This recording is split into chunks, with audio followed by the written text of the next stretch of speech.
Set એ solution સાથે મળે છે. પ્રશ્નપત્ર અલગ, જવાબ પણ અલગ. આ એમનું આ ફ્રન્ટ પેજ કહેવાય, પહેલું પેજ કહેવાય, બરાબર.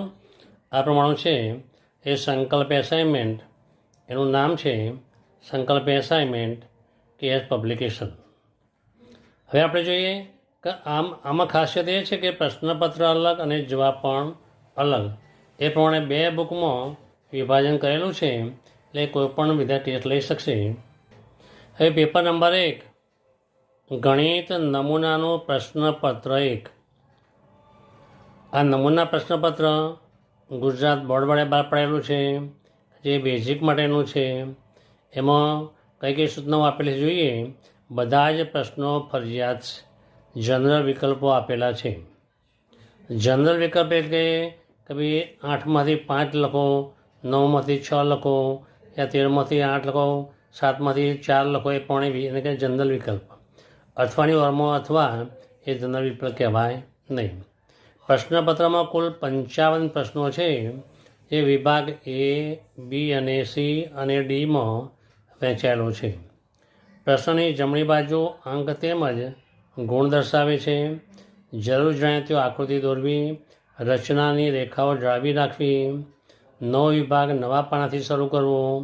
પ્રશ્નોના જવાબ ક્રમમાં લખો. કેલ્ક્યુલેટરનો ઉપયોગ કરવાનો હોતો નથી.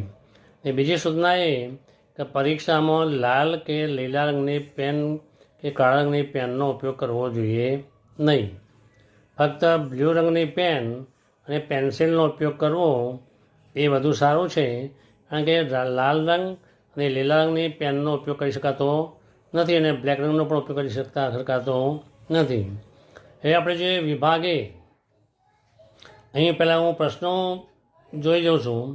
પ્રશ્નો પછી તમારે આ પ્રશ્નો લખી દો પહેલાં, એ પછી તમને જવાબ હું વર્ણન કરીશ, સમજાવીશ. સૂચના મુજબ જવાબ આપો. પ્રશ્ન ક્રમાંક 1 થી 24, પ્રત્યેકનો 1 ગુણ.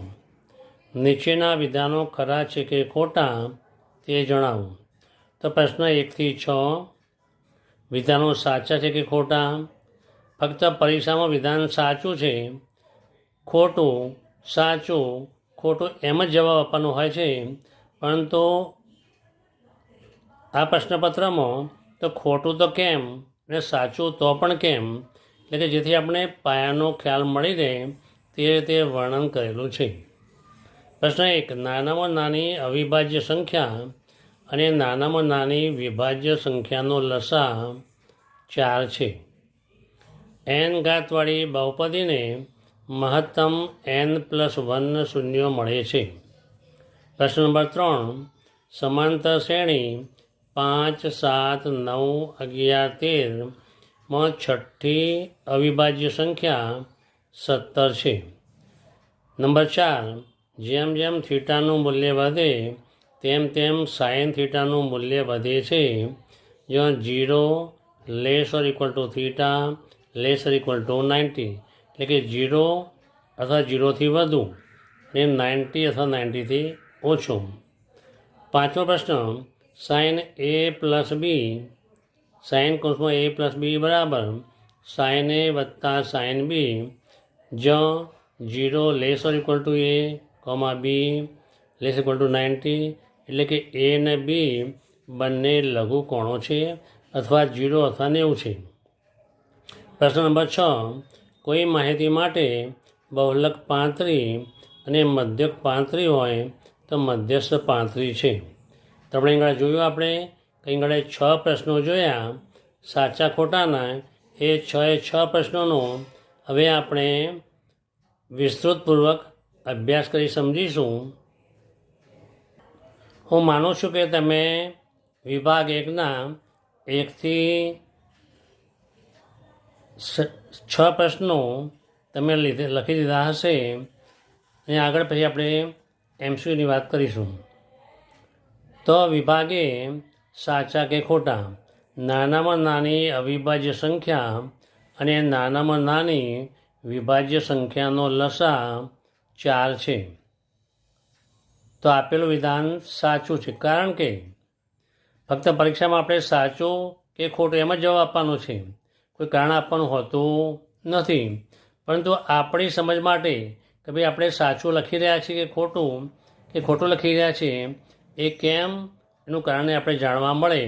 કારણ કે નાનામાં નાની અવિભાજ્ય સંખ્યા કેટલી છે? 2. 1, 2, 3, 4, 5 એ પ્રાકૃતિક સંખ્યાઓ.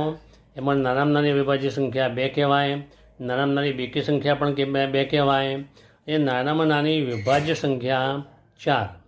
એટલે કે લસા 2નો લસા 2 અને 4નો લસા તો જવાબ 4 થાય. એટલે વિધાન સાચું. પ્રશ્ન બીજો લઈએ. n ઘાતવાળી બહુપદીને મહત્તમ n+1 ને શૂન્યો છે. n ઘાતવાળી પદાવલી હતી. મહત્તમ કેટલા શૂન્યો? n+1. તો આપેલું વિધાન ખોટું. કેમ ખોટું? કે જેટલા ઘાત હોય મહત્તમ એટલા શૂન્યો મળે કે એટલાથી ઓછા પણ શૂન્યો મળે. તો આપેલું વિધાન ખોટું છે. કારણ કે બહુપદીની મહત્તમ ઘાત n હોવાથી મહત્તમ શૂન્યની સંખ્યા n મળે. વધુમાં વધુ n શૂન્યો મળી શકે અથવા nથી ઓછા પણ મળે અને ન પણ મળે. એટલે કે શૂન્યની સંખ્યા 0, 1, 2 n સુધી મળી શકે પણ nથી વધુ શૂન્ય તો કદી મળવાના નથી. એ પ્રશ્ન નંબર 3. સમાંતર શ્રેણી 5, 7, 9, 11, 13માં છઠ્ઠી અવિભાજ્ય સંખ્યા 17 છે. પેલો આપણે વિચારીએ કે ભાઈ અવિભાજ્ય સંખ્યા કોને કહેવાય? કે જે સંખ્યાને તે સંખ્યા પોતે અને 1 એમ 2 વડે જ ભાગી શકાય તેને અવિભાજ્ય સંખ્યા કહેવામાં આવે છે. હવે આપેલું વિધાન ખોટું છે. શું કારણ હતું? કારણ કે આપણે જોઈએ કે ભાઈ 5, 7, 9, 11, 13, 17, 19માં છઠ્ઠી અવિભાજ્ય સંખ્યા તો 1, 2, 9 એ વિભાજ્ય 3 3 9. 9ના ઘડિયામાં પણ આવે, 3ના ઘડિયામાં પણ આવે અને 1ના ઘડિયામાં આવે. એટલે ફક્ત 2ના ઘડિયામાં જ આવવું જોઈએ સંખ્યા પોતે અને 1. એટલે આ વિભાજ્ય સંખ્યા નથી. 11, 13, 17 અને 19 એ છઠ્ઠી અવિભાજ્ય સંખ્યા કઈ થાય? 17 ન થાય, 19 થાય. એટલે માટે વિધાન ખોટું છે. એટલે કે 19 સંખ્યા 9 એ વિભાજ્ય સંખ્યા છે. 9 કઈ સંખ્યા કહેવાય? તો વિભાજ્ય સંખ્યા છે કે 9ને 1 વડે પણ ભાગી શકાય, 3 વડે પણ ભાગી શકાય, 9 વડે પણ ભાગી શકાય. એટલે કે 9 એ વિભાજ્ય સંખ્યા છે. હવે પ્રશ્ન નંબર 4. જેમ જેમ થીટાનું મૂલ્ય વધે તેમ તેમ સાઇન થીટાનું મૂલ્ય વધે છે. જ્યાં 0 <= થીટા <= 90. એટલે કે શૂન્યથી વધુ અને 90 તો 90થી ઓછા. તો આપેલું વિધાન સાચું છે. ફક્ત પરીક્ષામાં સાચું ખોટું એટલું લખવાનું છે. કારણ કે 0 <30, <45, <60, <60, 90. સાઇન 0 = 0, સાઇન 30 = 1/2 એટલે કે 0.5, સાઇન 45 એટલે 1/√2 એટલે 0.71, સાઇન 60 એટલે √3/2 0.86 અને સાઇન 90 = 1. એટલે કે જેમ થીટાની કિંમત વધતી જાય છે તેમ તેમ તેની કિંમત પણ વધતી જાય છે. એટલે તેનું મૂલ્ય વધે છે. એટલે આપેલું વિધાન કેવું છે? સાચું. એ પ્રશ્ન નંબર 5 જોઈએ આપણે કે સાઇન A + B બરાબર સાઇન A + સાઇન B જ્યાં 0 <= AB <= 90. તો હવે આપણે જોઈએ કે આપેલું વિધાન કેવું છે? તો ખોટું. કેમ ખોટું છે? જો સાઇન A = 30° લઈએ, B = 60° લઈએ તો ડાબી બાજુ શું થાય? સાઇન A + B બરાબર સાઇન A ની કિંમત 30 મૂકી, Bની કિંમત 60 મૂકી, સાઇન 90 = 1 થાય. આ ડાબી બાજુની કિંમત 1 મળી. હવે આપણે જોઈએ જમણી બાજુની કિંમત. જમણી બાજુની કિંમત સાઇન 30 + સાઇન 60. સાઇન 30ની કિંમત 1/2, સાઇન 60ની કિંમત √3/2 બરાબર 1 + √3/2. તો 2, 1 અને 2 જોઈએ તો ડાબી બાજુનો જવાબ 1 મળ્યો, જમણી બાજુનો જવાબ 2 મળ્યો. 1 અને 2 પરથી ડાબી બાજુ બરાબર જમણી બાજુ નથી. તેથી sine A plus B not equal to sine A plus sine B એટલે વિધાન ખોટું છે. પ્રશ્ન નંબર 6. કોઈક માહિતી માટે બહુલક 35 મધ્યક 35 હોય તો મધ્યસ્થ 35 થાય તો આપેલું વિધાન સાચું છે. કારણ કે જો મધ્યક અને બહુલકમાં કોઈ પણ બે સમાન હોય તો ત્રીજો પણ સમાન થાય, એટલે કે મધ્યસ્થ એમ બરાબર મધ્યક એક્સ બાર બરાબર બહુલક એક્સ બાર સમાન થાય. અથવા એ દાખલા સ્વરૂપે આપણે ઉકેલવા પ્રયત્ન કરીએ સૂત્રની મદદથી. તો અથવા બીજી રીત, જો બહુલક ઝેડ બરાબર 35 મધ્યક એક્સ બરાબર 35 તો એમ બરાબર કેટલા? તો ઝેડ બરાબર 3m - 2x બાર તો સૂત્ર. ઝેડની કિંમત 35, 3m 2 કૌંસમાં એક્સ બારની કિંમત 35, 35 × 2 એટલે 70. તો 70 આ બાજુ લઈ લઈએ, પ્લસ થઈ જાય. તો 3m બરાબર 70 + 35 105. 3 ગુણાકારમાં હતા એટલે સાઈડ બદલાઈ જાય એટલે ભાગાકારમાં આવે તો ભાગ્યા 3. તો m બરાબર 105 ભાગ્યા 3, 3 × 9, 1 વધ્યા 3 × 5 = 15.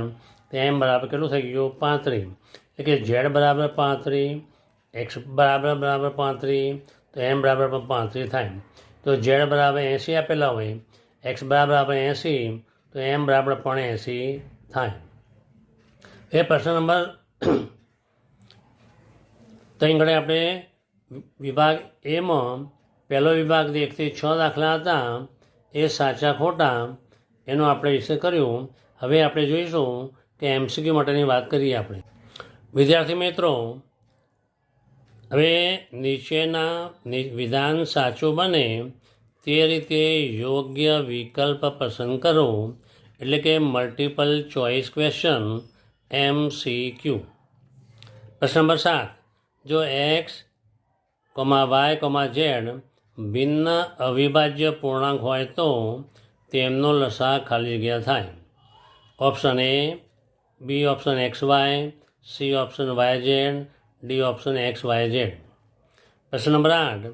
px બરાબર x² + 4x + 3નો આલેખ ખાલી જગ્યા છે. રેખા A Rekha, B Kiran, C ઉપરની તરફનો ખુલતો પ્રવલયાકાર, D નીચેથી ઉપરની તરફ ખુલતો પ્રવલયાકાર. બરાબર, એટલે કે આ ઓપ્શન આપેલા છે, એમાં કયો ગ્રાફ થાય એ આપણે બતાવવાનું છે. પ્રશ્ન નંબર 9.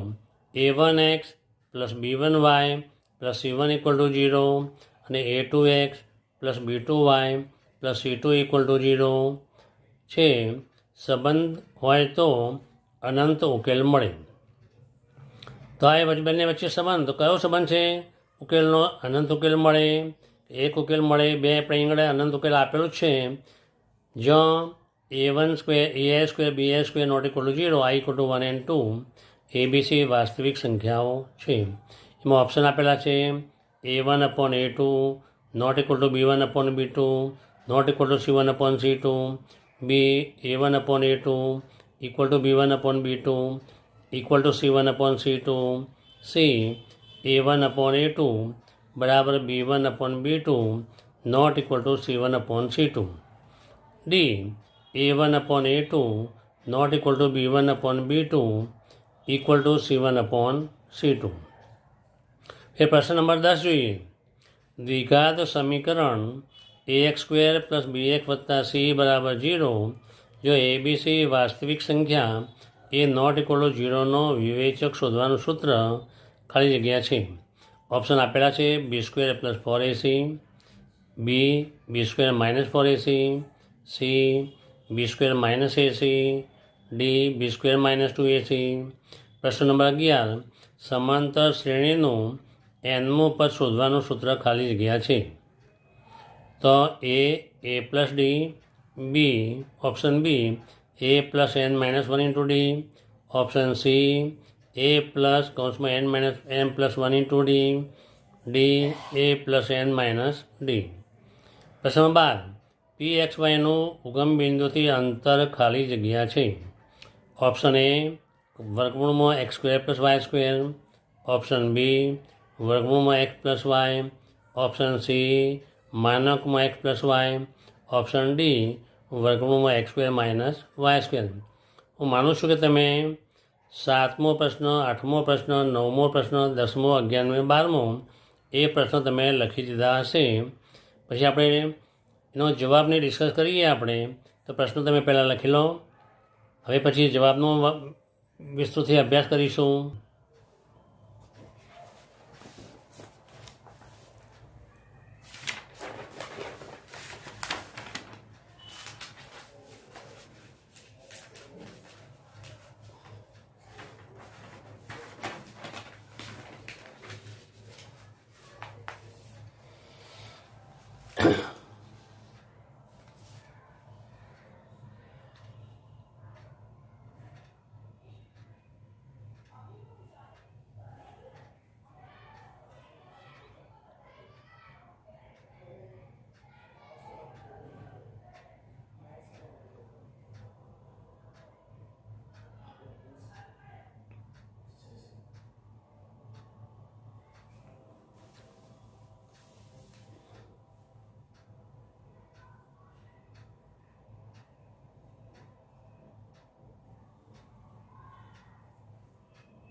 આપણે પ્રશ્ન નંબર 9થી ફરી વાત કરીએ. a1x plus b1y plus c1 equal to 0 અને a2x plus b2y plus c2 equal to 0માં સંબંધ હોય તો અનંત ઉકેલનો ઉકેલ શું મળે? તો ai square plus bi square not equal to 0, i equal to 1 2 abc વાસ્તવિક સંખ્યાઓ છે. તો a1x plus b1y plus c1 equal to 0, a2x plus b2y plus c2 equal to 0 અનંત ઉકેલ મળે તેની શરત છે હોવાથી a1/a2 કઈ શરત હતી? તો a1/a2 બરાબર b1/b2 બરાબર c1/c2, એટલે કે ઓપ્શન બી સાચો છે. પ્રશ્ન નંબર 10. દ્વિઘાત સમીકરણ ax square plus bx plus c બરાબર 0 જો abc વાસ્તવિક સંખ્યા એ નોટ ઇક્વલ ટુ 0નો વિવેચક શોધવાનું સૂત્ર છે. ત્યાં પર જોઈએ વિવેચક કોને કહેવાય? તો શ્રીધર આચાર્ય દ્વારા દ્વિઘાત સમીકરણ શોધવાનું સૂત્ર તારવવામાં આવ્યું. અને બીજ કયા શોધ્યા? તો બીજનો જવાબ મળ્યો એક્સ બરાબર -b વત્તા ઓછા વર્ગમૂળમાં B square minus 4ac upon 2a એ સૂત્ર એણે શ્રીધર આચાર્ય તાર્યું. એમાં બી સ્ક્વેર માઇનસ 4ac ને આપણે વિવેચક તરીકે એટલે કે ડી તરીકે અંગ્રેજીમાં ડિસ્ક્રિમિનન્ટ કહેવાય, ડી તરીકે ઓળખીએ એટલે જવાબ બી મળે. તો વિવેચકનું શું કામ હતું? તો વિવેચક શોધવાથી આપણે બીજ કેવા મળે તેનો આપણે આરામથી ઉકેલ મેળવી શકીએ. 11મો પ્રશ્ન. સંબંધ શ્રેણીનું nમું પદ શોધવાનું સૂત્ર ખાલી જગ્યા છે. તો a plus n minus 1 into D.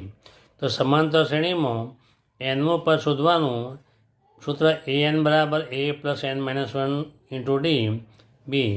પ્રશ્ન નંબર 12. pxyનું ઉગમ બિંદુથી અંતર ખાલી જગ્યા છે. તો વર્ગમૂળમાં X square plus Y square. તો જોઈએ આપણે ઉગમ બિંદુ કોને કહેવાય? કે જે બિંદુ જો એક્સ અક્ષ અને વાય એક્સ બંને અક્ષો છેદતા હોય, એટલે કે એક્સની કિંમત પણ શૂન્ય હોય, વાયની કિંમત પણ શૂન્ય હોય, તેને ઉગમ બિંદુ કહેવામાં આવે છે. તો pxy અને 0 0 ઉગમ બિંદુ છે. તો અંતર સૂત્ર આપણે જાણીએ છીએ અને x1 y1 લઈએ, x2 y2 લેતો. તો અંતર સૂત્ર પીઓ બરાબર વર્ગમૂળમાં x1 માઇનસ x2નો સ્ક્વેર પ્લસ y1 માઇનસ y2નો સ્ક્વેર. x1ની કિંમત x મૂકી, x2ની કિંમત 0 મૂકી, y1ની કિંમત y મૂકી, y2ની કિંમત 0 મૂકી, એટલે વર્ગમૂળમાં xનો સ્ક્વેર વત્તા yનો સ્ક્વેર. તેથી પીઓ બરાબર વર્ગમૂળમાં એક્સનો સ્ક્વેર વત્તા વાયનો સ્ક્વેર, એટલે કે ઓપ્શન એ જવાબ સાચો છે. અહીં આપણે એમસીક્યુનો વિભાગ પૂરો કર્યો. હવે આપણે આગળ જોઈએ. હવે નીચેના વિધાન સાચું બને તે રીતે ખાલી જગ્યા પૂરું. નીચેના વિધાન સાચા બને તે રીતે ખાલી જગ્યા પૂરો અથવા નીચેનો ખાલી જગ્યા પૂરી યોગ્ય જવાબ આપો. પ્રશ્ન નંબર 13. આવૃત્તિ વિતરણમાં અજાયવી ખાલી જગ્યાની આલેખાત્મક રજૂઆત છે. તો આપણે મધ્યસ્થ શોધીએ છીએ. એમાં આવૃત્તિ વિતરણમાં અજાયવી એ ખાલી જગ્યાની આલેખાત્મક રજૂઆત છે. એ પ્રશ્ન નંબર 13. તો આ પ્રશ્ન નંબર 13 લખી દેશો. હવે પ્રશ્ન નંબર 14. સમતોલ પાસાને એક વખત ઉછાળતો તેની ઉપરની સપાટી પર 7 આવે તેની સંભાવના ખાલી જગ્યા છે. પ્રશ્ન નંબર 15. ઘટના ઈની સંભાવના વત્તા ઘટના ઈ નહીંની સંભાવના ખાલી જગ્યા છે. 16મો પ્રશ્ન. લીપ વર્ષમાં 53 સોમવાર આવે તેની સંભાવના ખાલી જગ્યા છે. 17મો પ્રશ્ન. બહુપદી px બરાબર x² - 4x વત્તા 3ના શૂન્યો આલ્ફા ને બીટા હોય તો α² વત્તા β² કિંમત ખાલી જગ્યા છે. પ્રશ્ન નંબર 18. કોઈ સમાંતર શ્રેણીનું પ્રથમ પદ એ અને સામાન્ય તફાવત ડી હોય તો તેનું n-2મું પદ ખાલી જગ્યા હોય. અહીં આપણે ખાલી જગ્યા પૂરવાની છે. એ ખાલી જગ્યા પૂરવાના દરેકને 1 માર્ક છે. બરાબર. એ જવાબ જોઈએ તો આપણે હું ધારો તો આ પ્રશ્નો તમે લખી લીધા છે. હવે આપણે જવાબ વિશે ડિસ્કસ કરીએ. વિદ્યાર્થી મિત્રો, હવે ખાલી જગ્યા માટે વાત કરીએ. પ્રશ્ન નંબર 13. આવૃત્તિ વિતરણમાં અજાયવી ખાલી જગ્યાનું આલેખાત્મક રજૂઆત છે તો સંચયી આવૃત્તિ. સંચયી આવૃત્તિને અંગ્રેજીમાં ક્યુમ્યુલેટિવ ફ્રીક્વન્સી કહેવામાં આવે, એટલે કે CF તરીકે ઓળખવામાં આવે છે. આવૃત્તિની ફ્રીક્વન્સી કહેવાય એટલે F વડે સંચયી આવૃત્તિને ભેગી કરવી એટલે કે ક્યુમ્યુલેટિવ ફ્રીક્વન્સી એટલે CF તરીકે ઓળખવામાં આવે છે. આ જે ગ્રાફ y અક્ષ ઉપર સંચયી આવૃત્તિ અને x અક્ષ ઉપર અધસીમા કે ઉર્ધ્વસીમા એ ગ્રાફ પ્રમાણે લેવામાં આવે છે. તો રજૂઆત છે. તો આવૃત્તિ વિતરણમાં અજાયવી સંચયી આવૃત્તિનો આલેખાત્મક રજૂઆત છે. પ્રશ્ન નંબર 14. સમતોલ પાસાને એક વખત ઉછાળતો તેની ઉપરની સપાટી પર 0 આવે તેની સંભાવના કેટલી છે? તો 0. કે સમતોલ પાસાને એક વખત ઉછાળતો 1 મળે, 2 મળે, 3 મળે, 4 મળે, 5 અને 6 એમ કુલ 6 જ સંખ્યા મળે. એમ 6 સુધી અંક જ આવે તેના પર ટપ્પા દોરેલા હોય, પાછા ટપ્પા ડોટ કરેલા હોય છે, ખાડા પડેલા હોય છે. તેથી 7 આવતો નથી, એટલે કે અશક્ય ઘટના છે. તો અશક્ય ઘટનાની સંભાવના કેટલી થાય? 0. શક્ય ઘટનાની ચોક્કસ ઘટનાની સંભાવના કેટલી થાય? 1. તો અશક્ય ઘટના તો કઈ સંખ્યા હતી? કે 100 માર્ક્સના પેપરમાં 101 ગુણ આવવા. પેપર 100 માર્કનું હતું, એમાં 100 ગુણ આવવાની કોઈ શક્યતા નથી, એટલે કે અશક્ય ઘટના છે. તેથી સંભાવના કેવી કહેવાય? 0. તો 7 અંક આવે તેની સંભાવના એટલે કે અશક્ય ઘટનાની સંભાવના 0 થાય. એ પ્રશ્ન નંબર 15. ઘટના ઈની સંભાવના વત્તા ઘટના ઈ નહીંનો સરવાળો કેટલો થાય? 1. તો આપણે સૂત્ર છે કે P ઓફ E વત્તા P ઓફ E નહીં સંભાવના ઈ નહીં બરાબર 1. P કેમ શબ્દ વાપર્યો? તો અંગ્રેજીમાં કહેવાય પ્રોબેબિલિટી. એટલે P ઓફ E એટલે probability of E plus probability of not E બરાબર 1. P of E plus P of E bar બરાબર 1 પણ લખી શકાય. હવે આપણે પ્રશ્ન નંબર 16 લઈએ. તો 16મો પ્રશ્ન આપણે 2 રીતે રજૂઆત કરેલી છે. રીત 1. લીપ વર્ષમાં 53 સોમવાર આવે તેની સંભાવના 2/7. તો ખાલી જગ્યા શું હતી? તો 2/7. તો અહીં આગળ 10મા પ્રશ્નની આ પેપરમાં આ સોલ્યુશનમાં 10મા પ્રશ્નની રજૂઆત 2 રીતથી કરેલી છે. એટલે પહેલી રીતની વાત કરીએ તો લીપ વર્ષમાં 53 નંબર આવવાની સંભાવના કેટલી? તો 2/7. તો પહેલાં લીપ વર્ષ કોને કહેવાય? લીપ દર 4 વર્ષે આવે છે. કેટલા વર્ષે આવે છે? તો દર 4 વર્ષ, ચોથા વર્ષે લીપ વર્ષ આવે. કે જે સાલના છેલ્લા 2 અંકને 4 વડે ભાગી શકાય. તેને લીપ વર્ષ કહેવામાં આવે છે. પરંતુ અમુકમાં ઓપ્શન હોવાથી તેમાં 2000ની સાલ, 2100ની સાલ, 2200ની સાલ, 2300ની સાલ એ લઈએ, એમાં ઓપ્શન છે કે જે વર્ષને, જેના પાછળ ડબલ ઝીરો આવતા હોય, જે વર્ષને 400 વડે ભાગીએ એને લીપ વર્ષ કહેવાય. 2100ને 4 વડે ભાગી શકાય પણ તે લીપ વર્ષ નથી. 2200ને 4 વડે ભાગી શકાય એ પણ લીપ વર્ષ નથી. તો લીપ વર્ષમાં કુલ 53 સોમવાર આવે તેની સંભાવના 2/7. તો લીપ વર્ષમાં કુલ દિવસોની સંખ્યા કેટલી થાય? 366. જો લીપ વર્ષ ન હોય તો દિવસો 365 થાય. તો અહીંયા કયું આપેલું છે? લીપ વર્ષ આપેલું હોવાથી 366, 2020, 20ની 4 વડે ભગાય એટલે કે લીપ વર્ષ કહેવાય. 24 4 વડે ભગાય એટલે લીપ વર્ષ કહેવાય. 2016 4 વડે ભગાય એટલે લીપ વર્ષ કહેવાય. 2021 લીપ વર્ષ નથી. 2022 લીપ વર્ષ નથી. તો લીપ વર્ષમાં કુલ દિવસની સંખ્યા કેટલી થાય? 366. દરેક અઠવાડિયામાં એટલે કે 7 દિવસમાં એક જ સોમવાર આવે.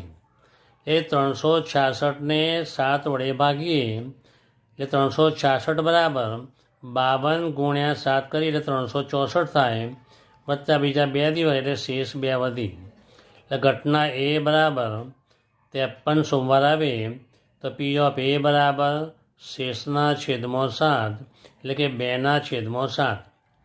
પરંતુ અહીંયા આ રીતમાં આપણે ઓપ્શન જોવાનું કે જેમાં શેષ શૂન્ય વધે, જેમાં શેષ શૂન્ય વધે તેની સંભાવના 1 થાય.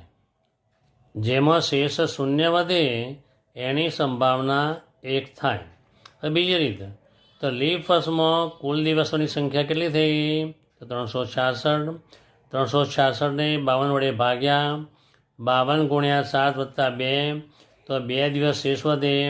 તો 2 દિવસો ક્રમમાં જોઈએ, પહેલો સોમવાર હોય તો બીજો દિવસ મંગળવાર હોય, સોમવારની જગ્યાએ મંગળવાર હોય તો બીજો દિવસ બુધવાર હોય, સોમવાર દિવસ ના હોય, મંગળવારથી શરૂ થતો ના હોય ને બુધવાર હોય તો બુધવાર હોય, ગુરુવાર હોય, ગુરુવાર અથવા શુક્રવાર હોય, શુક્ર અને શનિવાર હોય, શનિ અને રવિવાર હોય, રવિવાર અને સોમવાર હોય. એમ બંને વારો ક્રમમાં આવતા હોય એવા ચાન્સીસ 1, 2, 3, 4, 5, 6 ને 7.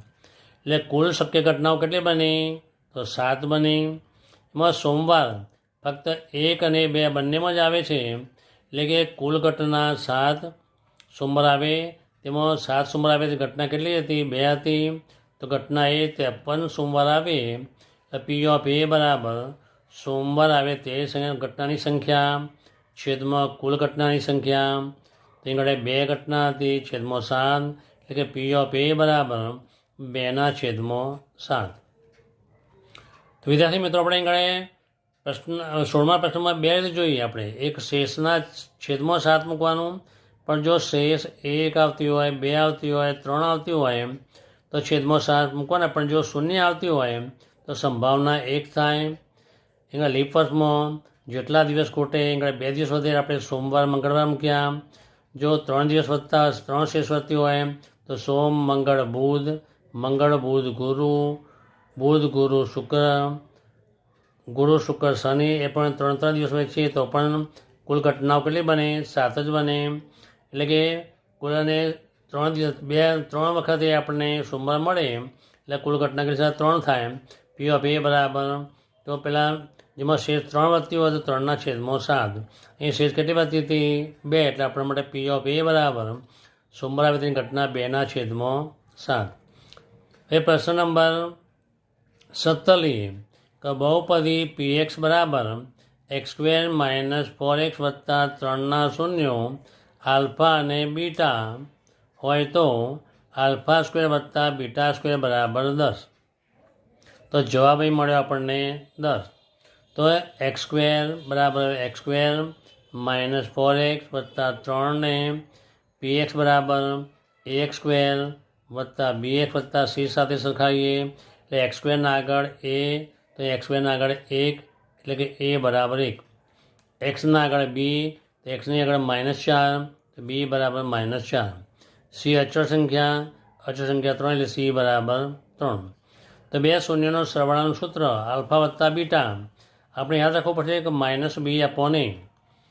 તો દ્વિચલ સુરેખ સમીકરણમાં બહુપદીમાં અને દ્વિઘાત બહુપદીમાં બે શૂન્યો આલ્ફા અને બીટા હોય તો બે શૂન્યનો સરવાળો આલ્ફા પ્લસ બીટા બરાબર માઇનસ બી અપોન એ ગુણાકાર બરાબર સી અપોન એ આપણે ફરજિયાત યાદ રાખવું પડશે.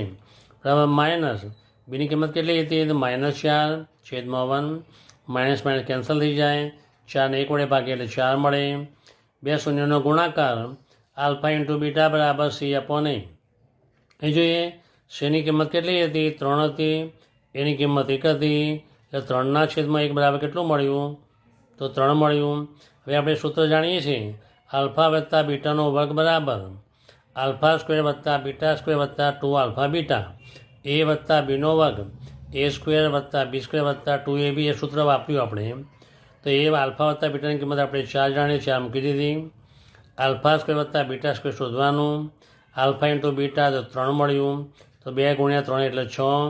તો આલ્ફા સ્ક્વેર બીટા સ્ક્વેર બરાબર 4નો વર્ગ -6 16 -6 એટલે કે આલ્ફા સ્ક્વેર વત્તા બીટા સ્ક્વેર કેટલું મળ્યું આપણને 10 મળ્યું. તો અહીં આપણે આ પ્રશ્ન ઇમ્પોર્ટન્ટ કે ભાઈ આલ્ફા સ્ક્વેર વત્તા બીટા સ્ક્વેર તો કયું સૂત્ર વાપર્યું એ વત્તા બી કૌંસ ઉપર વર્ગ બરાબર એ સ્ક્વેર વત્તા બી સ્ક્વેર વત્તા 2ab અથવા એ સ્ક્વેર વત્તા 2ab વત્તા બી સ્ક્વેર. અહીં આલ્ફા વત્તા બીટાનો વર્ગ બરાબર આલ્ફા સ્ક્વેર વત્તા 2 આલ્ફા બીટા વત્તા બીટા સ્ક્વેરનું સૂત્ર વાપર્યું એટલે કે ક્રમમાં ગોઠવ્યા આલ્ફા સ્ક્વેર વત્તા બીટા સ્ક્વેર વત્તા 2 આલ્ફા બીટા. આપણે આલ્ફા વત્તા બીટાની કિંમત મૂકી આલ્ફા ઇન્ટુ બીટાની કિંમત મૂકી એટલે આલ્ફા સ્ક્વેર વત્તા બીટા સ્ક્વેરની કિંમત આપણે મેળવી શક્યા. હવે પ્રશ્ન નંબર 18 કોઈ એક સમાંતર શ્રેણીનું પ્રથમ પદ એ સામાન્ય તફાવત ડી હોય તો તેનું n-1મું પદ ખાલી ગયા હોય. સમાંતર શ્રેણીનું પ્રથમ પદ એ સામાન્ય તફાવત ડી કેપિટલ M બરાબર n-1 લઈએ તો આપણે nમું પદ શોધવાનું સૂત્ર જાણીએ છીએ an બરાબર a plus n-1 into D.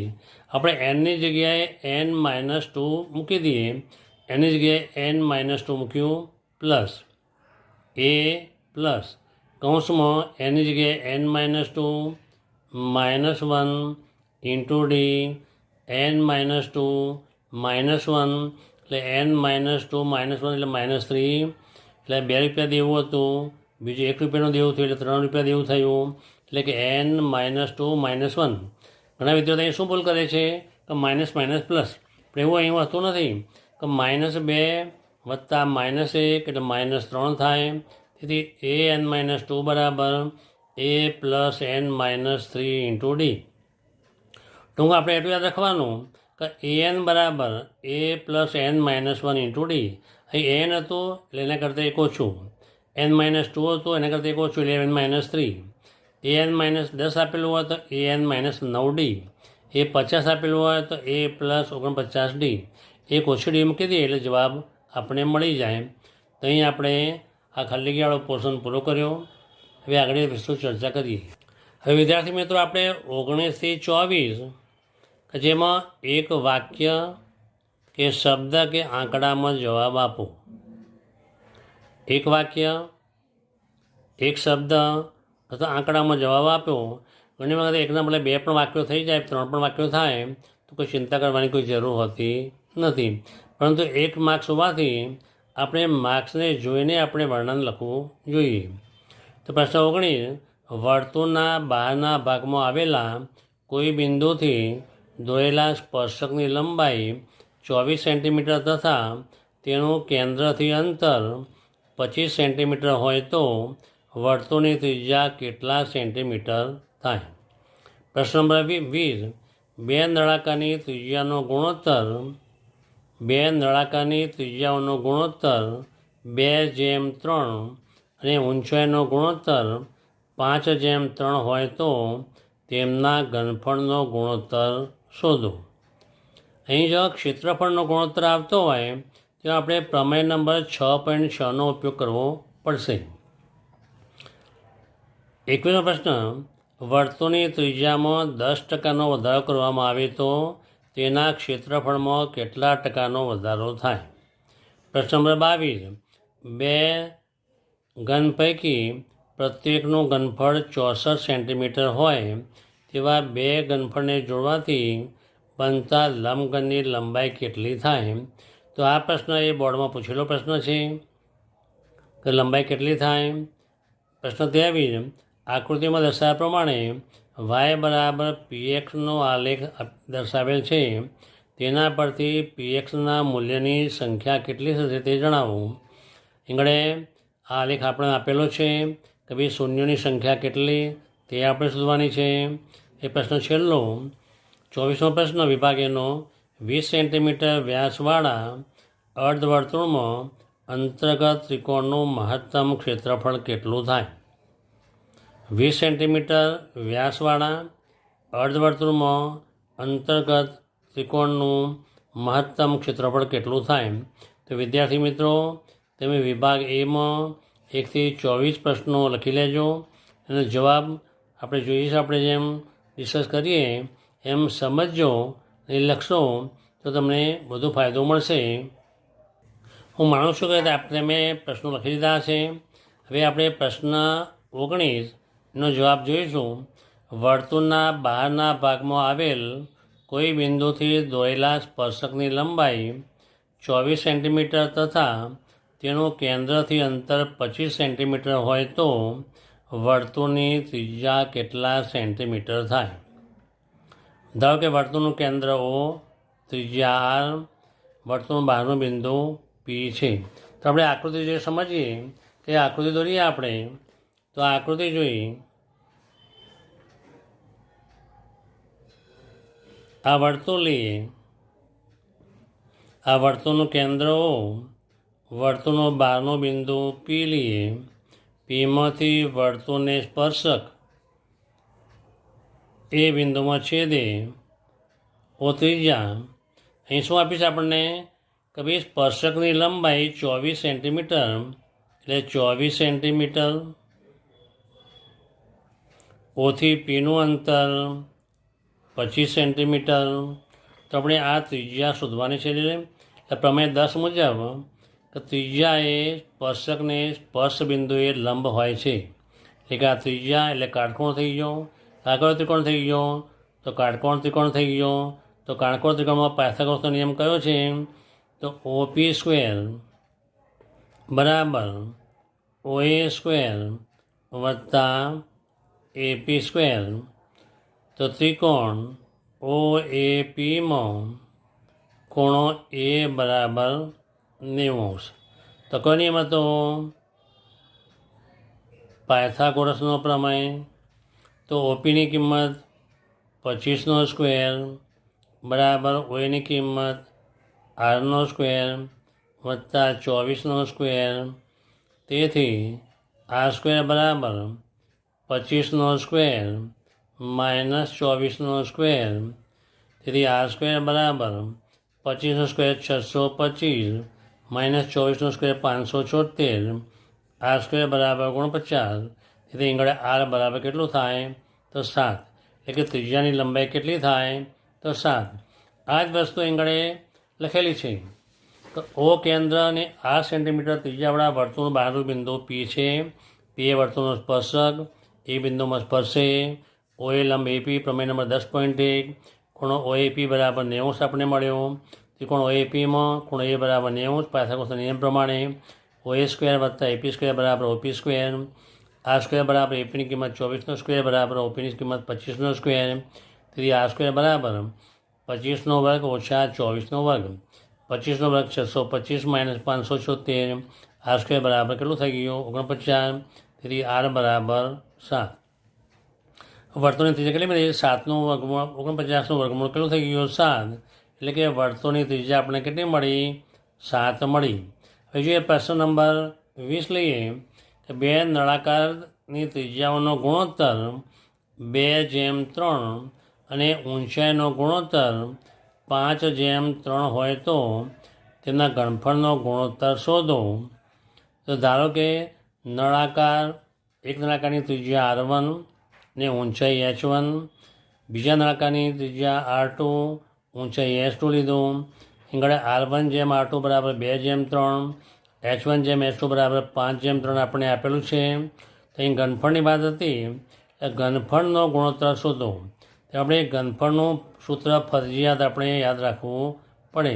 તો નળાકારનું ઘનફળ બરાબર πr²h, નળાકારનું ઘનફળ બરાબર πr²h, h એટલે ઊંચાઈ, r એટલે ત્રિજ્યા. તો V1 બરાબર πr1² છેદમાં V2 બરાબર πr2² પાઈ કેન્સલ થઈ ગયું. અહીં શું કર્યું કે R1 ત્રિજ્યા, H1 ઊંચાઈ, R2 ત્રિજ્યા, H2 ઊંચાઈ, એ આપણે બંને ઘનફળના સૂત્રનો આપણે ગુણોત્તર લીધો, એ પાઈ કેન્સલ થયું. હવે આપણે પાઈ કેન્સલ કર્યા પછી વધ્યું શું આપણે V1/V2 બરાબર R1² છેદમાં R2², H1/H2. તો V1/V2 R1ની કિંમત અને R2નું ગુણોત્તર આપણે આપેલો છે 2/3 એટલે 2/3². H1 જેમ H2ની કિંમત આપણે આપેલી છે 5/3 એટલે 5/3. તો V1/V2 2² 4 ગુણ્યા 5, 3² 9 ગુણ્યા 3, 5 × 20 છેદમાં 27. તેથી V1 જેમ V2 બરાબર 20/27 આન્સર મળે. એટલે કે બંને નળાકારના ઘનફળનો ગુણોત્તર 20/27 થાય. એ પ્રશ્ન નંબર 21, જે પ્રશ્ન બોર્ડમાં પૂછાયેલો પ્રશ્ન છે કે વર્તુળની ત્રિજ્યામાં 10% વધારો કરતો તેના ક્ષેત્રફળમાં કેટલા ટકાનો વધારો થાય. ધારો કે વર્તુળની ત્રિજ્યા r, ક્ષેત્રફળ πr², ત્રિજ્યામાં 10% વધારો થતો. તો નવી ત્રિજ્યા ધારો કે આપણે R1 લઈએ, ત્રિજ્યામાં 10%નો વધારો એટલે કે r વત્તા 10% એટલે 10/100r, 0 કેન્સલ થઈ ગયું. એટલે r વત્તા r છેદમાં 10, 10 ગુણ્યા r એટલે 10r વત્તા 1r છેદમાં 10, 10 ને 1 11r છેદમાં 10. એ નવી ત્રિજ્યા 10% ભરવાથી બનતી ત્રિજ્યા 11r છેદમાં 10 થાય. તો ક્ષેત્રફળમાં થતો વધારો એ નવી ત્રિજ્યાવાળા વર્તુળનું ક્ષેત્રફળ ઓછા જૂની ત્રિજ્યાવાળા વર્તુળનું ક્ષેત્રફળ, એટલે કે πr1² πr2². એ પાઈ કોમન કાઢીએ, r1² r2². પછી r1ની કિંમત કેટલી હતી 11r છેદમાં 10. તો પાઈ કૌંસમાં 11r છેદમાં 10² -r². તો પાઈ કૌંસમાં 11નો વર્ગ 121r², 10નો વર્ગ 100r² છેદમાં 100. 121માંથી 11 બાદ કરીએ તો 21 વધ્યા, 21 છેદમાં 100. તો πr² ઇન્ટુ 21 છેદમાં 100, 21 છેદમાં 100 એટલે 21%. 21%. તો ક્ષેત્રફળમાં થતો વધારો 21 છેદમાં 100 ઇન્ટુ πr². તો આ πr² શું હતું તો વર્તુળનું ક્ષેત્રફળ હતું. તો વર્તુળના ક્ષેત્રફળમાં વધારો 21 છેદમાં 100 એટલે 21% ક્ષેત્રફળમાં વધારો થાય. એટલે πr² બરાબર સૂત્રમાં ક્ષેત્રફળનો વધારો 21%, એ બરાબર πr² એટલે આપણે એ મૂકી દીધું. તો વર્તુળના ક્ષેત્રફળમાં થતો વધારો 21% થાય. એ પ્રશ્ન નંબર 22, મેં આગળ બધું તેમ એ બોર્ડમાં પૂછેલો પ્રશ્ન છે. બે ઘન પૈકી પ્રત્યેકનું ઘનફળ 64 સેન્ટીમીટર ઘન હોય તો એવા બે ઘનને જોડવાથી બનતા લંબઘનની લંબાઈ કેટલી થાય. તો અહીં શું આપેલું છે આપણને સમઘનનું ઘનફળ 64 સેન્ટીમીટર. ઘનફળનું સૂત્ર આપણે જોઈએ કે બાજુની લંબાઈનો ઘન એટલે કે 4નો ઘન. એટલે સમઘનની બાજુની લંબાઈ આપણને કેટલી મળી તો બંને બાજુ ઘનમૂળ લઈએ તો સમઘનની બાજુની લંબાઈ આપણને મળી 4. તો બાજુની લંબાઈ કેટલી મળી આપણને તો 4 મળી. હવે તમને આકૃતિ દોરી હું સમજાવું કેટલું હતું. હવે સમઘનની વાત કરીએ આપણે. આ સમઘન હતું.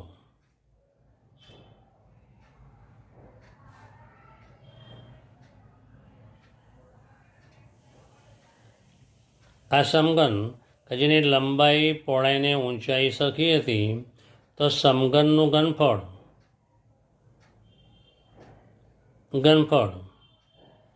આપણે કેટલું આપેલું હતું?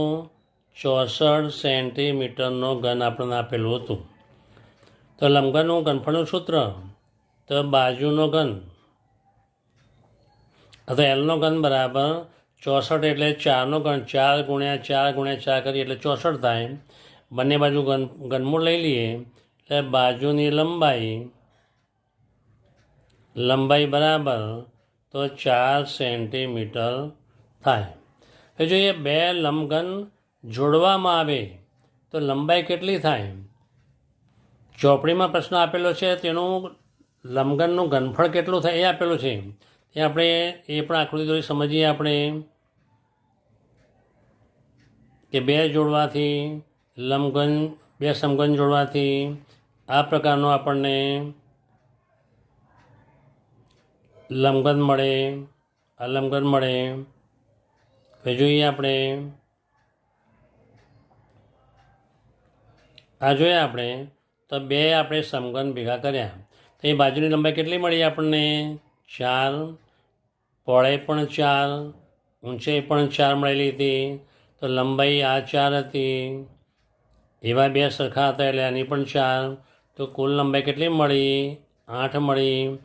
પહોળાઈમાં કોઈ ફેર પડતો નથી, ઊંચાઈમાં પણ કોઈ ફેર પડતો નથી, એટલે કે લંબાઈ બરાબર એલ બરાબર 4 + 4 બરાબર 8 સેન્ટીમીટર. પહોળાઈ બરાબર 4, ઊંચાઈ બરાબર 4 સેન્ટીમીટર એ 8 સેન્ટીમીટર. એટલે લંબાઈ આ લંબાઈ એક ઘનની 4 હતી, બીજી ઘનની 4 હતી, એમ બંને ઘન જોડવામાં આવ્યા એટલે લંબઘન બન્યો.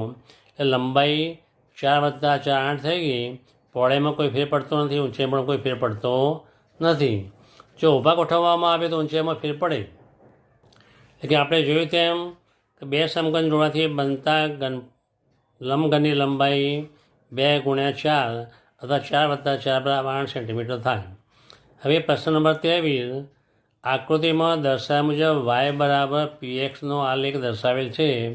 તે પરથી pxના શૂન્યોની સંખ્યા કેટલી થાય? આપણે શૂન્યોની સંખ્યા શોધવાની છે. તો આપણને આલેખ ઉપરથી તમને ખ્યાલ આવશે કે આલેખ આ રીતે આપણે આપેલો છે. તો તમને સમજાવું કે ભાઈ આપણે એક્સ અક્ષ લઈએ, એ એક્સ ડેશ લીધું, વાય ડેશ અવગમબિંદુ આલેખ હતો વાય બરાબર fx, એક્સ કૌંસમાં એક્સ હતું.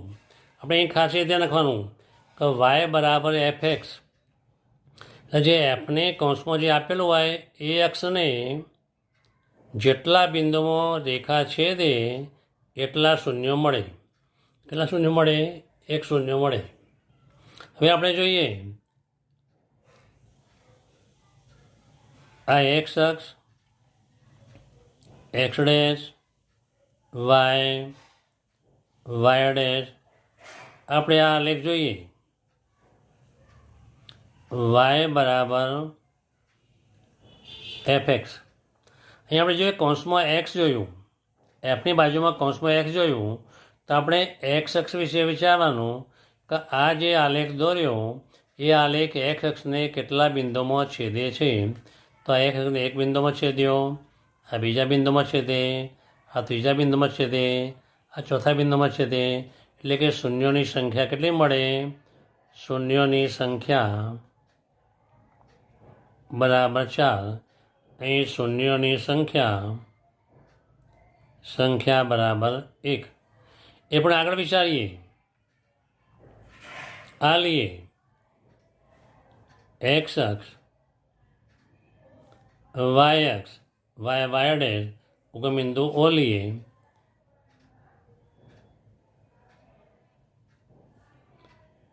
વાય બરાબર fx. તો જો આલેખ આપેલો છે આપણે તો અહીં વાય બરાબર એફ એટલે એફના કૌંસમાં એક્સ આપેલું છે તે આપણે જોવાનું કે આ આલેખ એક્સ અક્ષને જ કેટલા બિંદુમાં છેદે તો ફક્ત એક જ બિંદુમાં છેદે એટલે કેટલા શૂન્ય મળે, એક જ શૂન્ય મળે.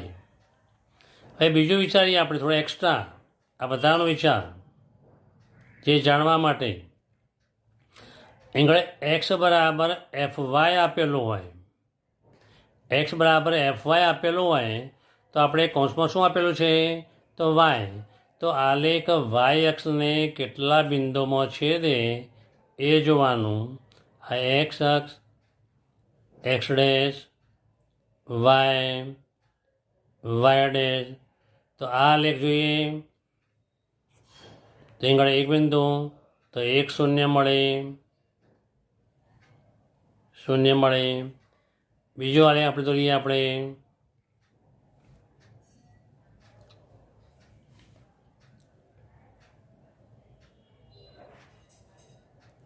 X, x dash, Y, Y dash.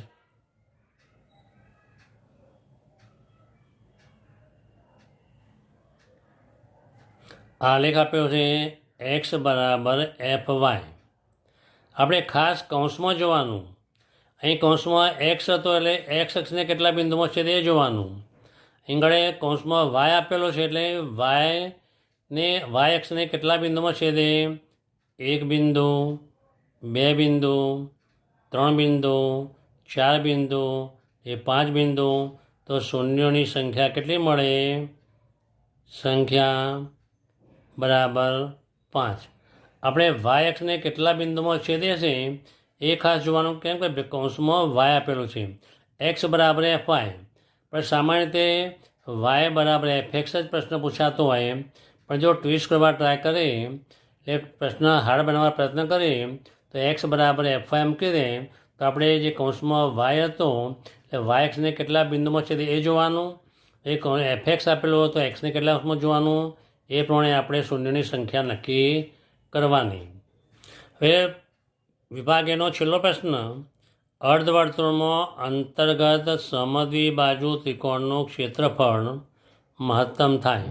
આપણે આ યાદ રાખવું પડશે કે અર્ધવર્તુળમાં અંતર્ગત ત્રિકોણ કેવા હોય, કાટકોણ ત્રિકોણ હોય, પરંતુ મહત્તમ ક્ષેત્રફળવાળું હોય સમદ્વિબાજુ ત્રિકોણ જ હોય, એનું ક્ષેત્રફળ મહત્તમ થાય. તો અર્ધવર્તુળમાં અંતર્ગત ત્રિકોણ કેવો થઈ જાય, કાટખૂણો. તો એસીબી બરાબર 90. હું તમને આકૃતિ દોરી સમજાવું કે જેથી તમને જલ્દી ખ્યાલ આવશે કે ભાઈ આ અર્ધવર્તુળ લઈએ આપણે. આ અર્ધવર્તુળ એ લઈએ. બી, અર્ધવર્તુળમાં સમદ્વિબાજુ બે બાજુ સરખી હોય એ ત્રિકોણનું ક્ષેત્રફળ મહત્તમ થાય. આ કેટલો હતો, કાટખૂણો સી. અહીં આપ્યા મુજબ ACB બરાબર 90 થયું. બંને સમદ્વિબાજુ તો એટલે અહીં એક્સ બાજુ લીધી, અહીં પણ એક્સ બાજુ લીધી. હવે જોઈએ આપણે તો કાટકોણ ત્રિકોણ અર્ધવર્તુળમાં અંતર્ગત કોણ કેવો હતો, કાટખૂણો હતો. તેથી AB સ્ક્વેર બરાબર AC સ્ક્વેર વત્તા BC સ્ક્વેર થાય. તો આપણે જોઈએ અહીં આપણે વ્યાસ કેટલો આપેલો હતો, 20 સેન્ટીમીટર વ્યાસ હતો. ત્રિજ્યા કેટલી હતી તો આર હતી, ત્રિજ્યા આર હતી. એટલે કે ત્રિજ્યા 10 થાય, 10 થાય. તો જોઈએ આપણે ABની કિંમત 20નો સ્ક્વેર બરાબર એક્સનો સ્ક્વેર વત્તા એક્સનો સ્ક્વેર એટલે કે 2xનો સ્ક્વેર બરાબર 400.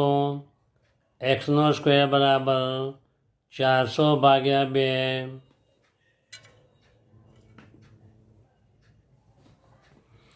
2. 200. એક્સ સ્ક્વેર બરાબર 200. તેથી વર્ગમૂળ લઈએ, એક્સ બરાબર વર્ગમૂળમાં 200. તેથી એક્સ બરાબર વર્ગમૂળમાં 100 ગુણ્યા 2. તો 100નું વર્ગમૂળ 10√2 થાય. એટલે સમગ્ર બાજુની લંબાઈ આ થઈ, પણ આપણે ક્ષેત્રફળ શોધવાનું છે. તો ત્રિકોણ એબીસીનું ક્ષેત્રફળ, ત્રિકોણ એબીસીનું ક્ષેત્રફળ બરાબર 1/2 પાયો એસી ગુણ્યા વેદ બીસી 1/2 ગુણ્યા એક્સ બરાબર x²/2. એ x²ની કિંમત કેટલી હતી? તો 200. તો 200/2 એટલે જવાબ કેટલો મળશે?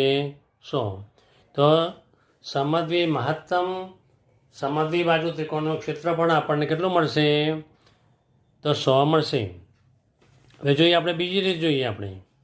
તો બીજી રીત, તો આ કયો ત્રિકોણ હતો? કે ભાઈ સમદ્વિ બાજુ ત્રિકોણ હતો અને અર્ધવર્તુળમાં હતો. તો અર્ધવર્તુળ લીધું AB, જેનો વ્યાસ આપણે આપેલો હતો 20 સેન્ટીમીટર. અર્ધવર્તુળ હતું એટલે ઓને કેન્દ્ર ગણી, આ ત્રિજ્યા લીધી 10, આ પણ ત્રિજ્યા 10. તો આપણે આ લઈએ ગણે તો આપણે ઊંચાઈ કેટલી થઈ જાય? 10, કારણ કે ત્રિજ્યા, તો ત્રિજ્યાઓ સરખી થાય. અહીંયા બાજુ લઈએ, અર્ધવર્તુળમાં અંતર ખૂણો કેવો થઈ જાય? કાટખૂણો. આ પણ કાટખૂણો થઈ ગયો. તો ત્રિકોણ એબીસીનું ક્ષેત્રફળ બરાબર 1/2 ગુણ્યા પાયો ગુણ્યા વેદ. અહીં સર્કલ કેટલું મળ્યું? તો 100 મળ્યું. તો 1/2 ગુણ્યા આ પાયો એબી કેટલો હતો? તો એબી વેદ ઓસી બરાબર 1/2 ગુણ્યા 20 ગુણ્યા 10, 2 10. તો ક્ષેત્રફળ એ બરાબર 10 ગુણ્યા 10 એટલે 100 ચોરસ સેન્ટીમીટર. એટલે મહત્તમ અર્ધવર્તુળમાં મહત્તમ ત્રિકોણ એ સમદ્વિ બાજુ ત્રિકોણ થાય. એનું ક્ષેત્રફળ આપણે આ પહેલી રીતથી શોધ્યું, આ બીજી રીત શોધ્યું, આ પ્રથમ રીત હતી, આ બીજી રીત હતી. બંને રીતે આપણે સરખા મળ્યા. આ રીતે પણ આપણે શોધી શકાય. હવે આપણે જોઈએ તો કાટકોણ ત્રિકોણ મેં સમજાવ્યું તે પ્રમાણે કે ભાઈ x² બરાબર AB² બરાબર AC² વત્તા BC², x² વત્તા x² બરાબર 20નો વર્ગ, એટલે 2 વખત x² બરાબર 20નો વર્ગ 400, x² બરાબર 20. તેથી x બરાબર 10ના વર્ગમૂળમાં 100 ગુણ્યા 2 એટલે 200, 100નું વર્ગમૂળ 10, 2નું વર્ગમૂળ નીકળતું છે √2 મૂકીએ આપણે. તો AC બરાબર BC બરાબર x બરાબર 10√2 સેન્ટીમીટર. એ સમજવી બાજુ કાટકોણ ત્રિકોણનું ક્ષેત્રફળ બરાબર 1/2 AC ગુણ્યા BC. મેં આગળ સમજાવ્યું તેમ 1/2 x ગુણ્યા x એટલે x²/2. આપણે x²ની કિંમત આપણે આગળ શોધી કેટલી હતી? 1 ઉપરથી 20, 200. તો 200/2 એટલે 100. એટલે અર્ધવર્તુળનું ક્ષેત્રફળ અંતર્ગત ખૂણા સમદ્વિ બાજુ ત્રિકોણનું ક્ષેત્રફળ બરાબર મહત્તમ ક્ષેત્રફળ કેટલું થાય? તો 100. તો અર્ધવર્તુળમાં અંતર્ગત ત્રિકોણનું સમદ્વિ બાજુ ત્રિકોણનું મહત્તમ ક્ષેત્રફળ 100 સેન્ટીમીટર થાય. હવે બીજા વિડીયોમાં આપણે વિભાગ બી વિશે ચર્ચા કરીશું. વિડીયો સારો લાગ્યો હોય તો સબસ્ક્રાઈબ કરજો, લાઈક કરજો. Thank you very much.